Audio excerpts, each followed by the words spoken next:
I have many friends and colleagues in Georgia who constantly tell me they are sorry that their government does not support Ukraine. People of Georgia support Ukraine, and the government of Georgia does not support Ukraine, and what is worse, does not support its own people. Since the 7th of March 2023, serious protests began in the capital of Georgia, Tbilisi. One of the reasons is the law on foreign agents, which can stop European integration of Georgia. And of course, a number of other decisions made by their pro-Russian government. Let's have a look at Georgian problems which were traditionally caused by Russia.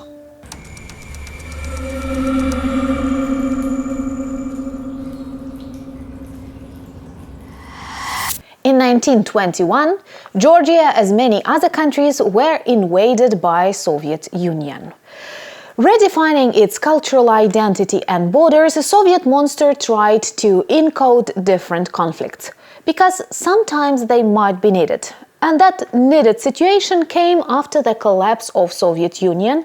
In 1992, Russia-funded separatists in Abkhazia wanted to proclaim independence, and Russian peacekeeping troops and Russian money supported them. Very soon, museums were robbed, universities destroyed, and Ruski Mir implanted on the territory of Abkhazia. By the way, many Ukrainians fought on the side of Georgia then, helping to evacuate Georgian civilians from especially hot zones.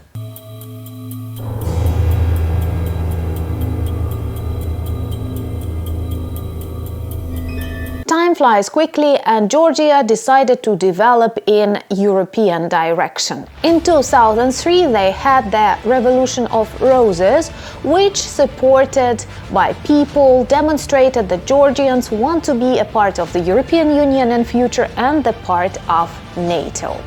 Reforms went very quickly, and of course this made Russia and their authoritarian society extremely angry.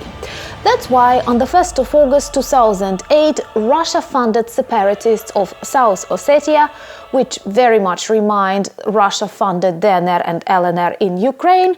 So these Russia-funded separatists started shooting Georgian towns and villages. Of course, Georgia had to react, and their army was sent to the zone on the 7th of August to stop separatism. Russia immediately accused Georgia of aggression against South Ossetia and proclaimed the so-called forced peace operation. They like these namings. And openly invaded Georgia in 2008. It was an unprecedented example of aggression because Russian troops entered the borders of free and independent Georgia, united with South Ossetia separatists, and made Georgian army to retreat. Russian Navy ships appeared in the Black Sea, and it looks very dramatic for the future of democratic Georgia.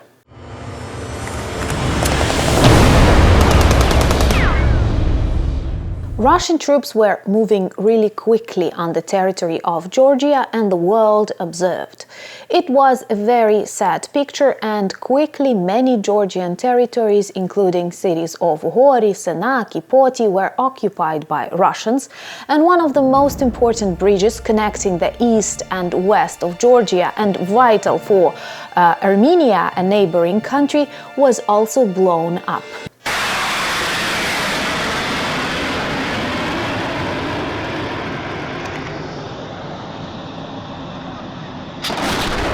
And on the 12th of August, an unprecedented event in diplomacy took place. Georgia was bombed. It was a dangerous place, one of the hottest zones on the map of the world, and presidents of Poland, Lithuania, Estonia, Ukraine, and Prime Minister of Latvia decided to visit President Saakashvili of Georgia in Tbilisi. It was dangerous. They were advised not to do it, but all of them came to Tbilisi when Russian tanks were moving in the directions of the Georgian capital. It was a very symbolic gesture that demonstrated the unity of countries who know well what Ruski Mir is. French President Nicolas Sarkozy also did a lot to stop this conflict, this war in the diplomatic field. But we all know that to negotiate with Russia is actually impossible. Even if it says yes, in the reality it is always no. So they continued their aggression towards free and democratic state of Georgia, and on the 26th of August, Russia proclaimed and supported the independence of Abkhazia and the independence of South Ossetia. Only under tremendous international democratic pressure, only on the 8th of October, Russian troops retreated from the territory of Georgia.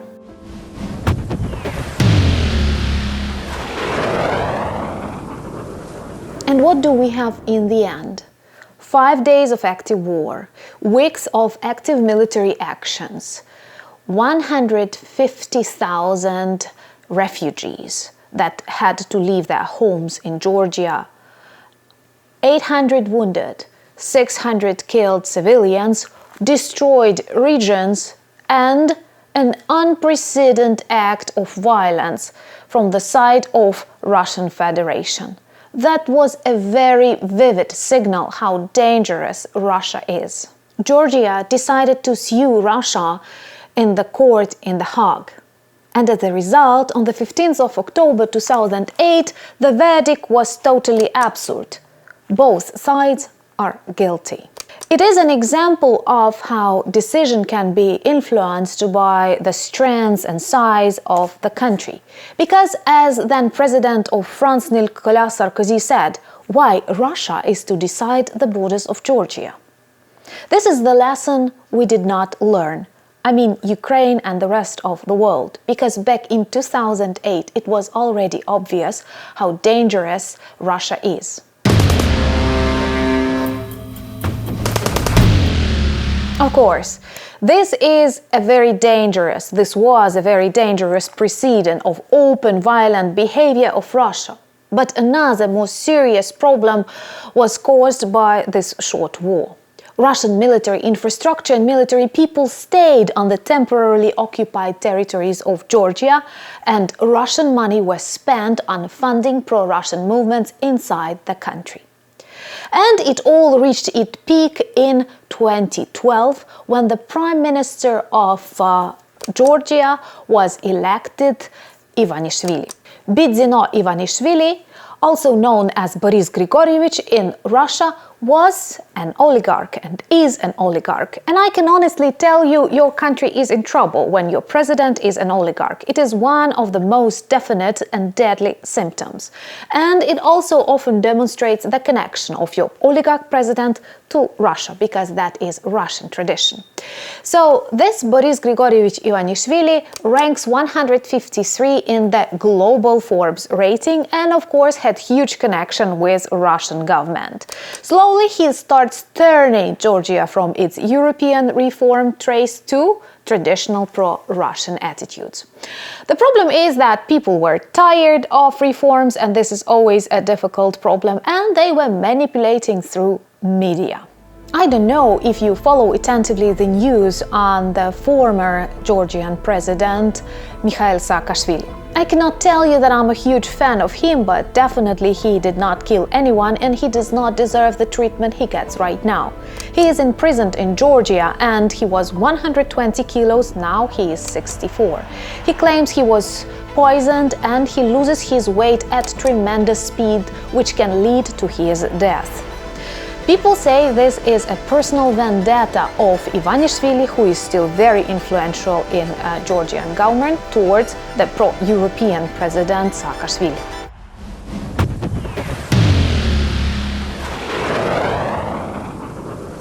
Today, Georgian government says that it demonstrates neutrality. But what we see and Georgian people see, they demonstrate pro-Russian position. What is also interesting, Reuters reports that the economy of Georgia is booming. It is very likely that Georgia will be on the top of countries with growing economy. You know why?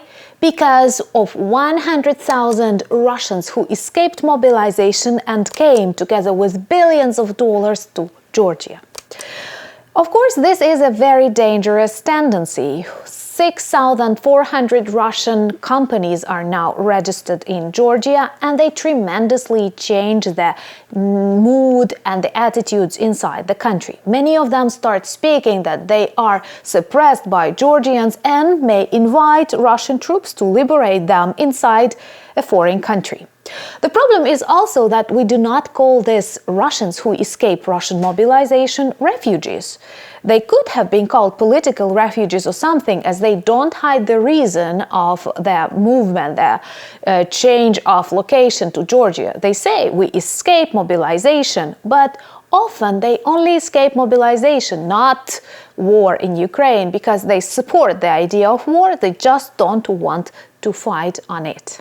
I cannot say that Georgians like this process. Of course, their economy reacts. For example, the prices to rent a flat in Tbilisi grew 75% this year. And people often meet Russian men who escape mobilization with posters where they say "Welcome to Georgia, deserters," and other unpleasant for Russian ears and eyes things.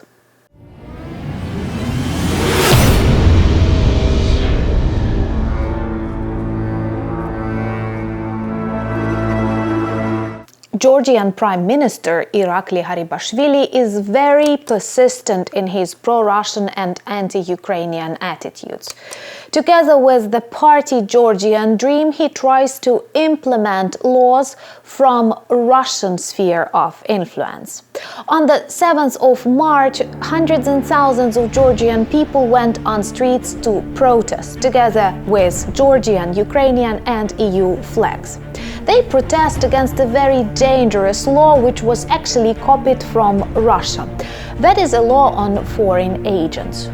Why is it dangerous? It tries to isolate Georgia from EU and other contacts. For example, if a non-governmental organization operates with more than 20% of income from abroad, from foreign investors, grant programs or something else, it will not be allowed to operate. And I have to tell you that various grant programs and funds are very important for the countries like Ukraine, Georgia, Poland. Countries who had problems in their Soviet past have to fight corruption and need alternative sources of funding for various important projects. If media is totally controlled by oligarchs, how will you be able to create important messages, articles and other things? That's why this law on foreign agents copied from Russian legislative system caused huge protests in Georgia. By the way, these were not first protests. They also reacted in summer 2022 when learned that Georgia did not receive its status of candidate to the European Union together with Ukraine and Moldova. And of course, this is the result of pro-Russian policy of Georgian government.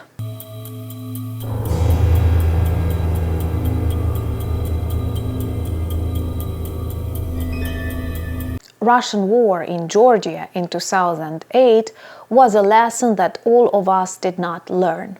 As I have already told you, I have many friends and colleagues in Georgia who constantly ask to forgive them for the actions of their pro-Russian government.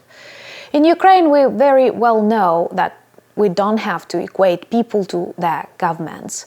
If governments do the things we don't like, we typically protest. Thousands of Georgians now fight together with Ukrainian armed forces against Russian occupation of Ukraine, and thousands of Georgian people protest against pro-Russian policy and the turn from the EU direction. I'm sure they will return back to normal, because when we don't like something, Ukrainians and Georgians protest. We change our politicians, but we don't change our spirit. And what do Russians do? Nothing. My name is Anna and I'm from Ukraine. And if you want to know more about this part of the world and Russian crimes, subscribe.